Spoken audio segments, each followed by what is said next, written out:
రమణ బాబు వాడు సినిమాకి ఫ్రీ పాస్లు ఇచ్చాడు, అర్జెంట్ సినిమాకి వెళ్ళాలి, రెడీ అయిపో. సినిమా ఏం పేరు? నా పెళ్ళం నీ మొగుడు.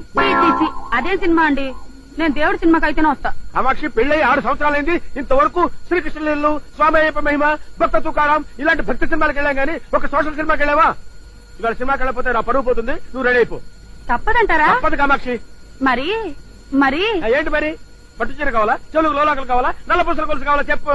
అవన్నీ తర్వాత చూద్దాం, ముందు నాకు కాస్త ఆవు పేడ కావాలండి. ఆవు పేడ ఎందుకు కామాక్షి? నీళ్ళలో కలిపి పానకం చేసి గ్లాసులతో పట్టిస్తావా నాకు నువ్వు? ఇవాళ ఆవు పేడతో దీపారాయణ చేస్తే మనం పోయాక ఆ దీపం దారి చూపిస్తుందండి. అక్కడ కూడా పవర్ కట్టేనా? కామాక్షి నీకు రాను రాను మరి చాలా. ఆపండి మీ దండకం, నేనే సినిమాకి రావడం లేదు, నేనే తెచ్చుకుంటా. లేదు, నువ్వు రెడీ అయిపో. సినిమాకి వెళ్ళకపోతే నా పరువు పోతుంది. వెంటనే బట్టలు మార్చుకుని నేనే ఆవు పేడ తెస్తాను. ఏమండి పేడ కింద పడిని తీసుకురాకండి, పడుతుండగా పట్టుకురండి.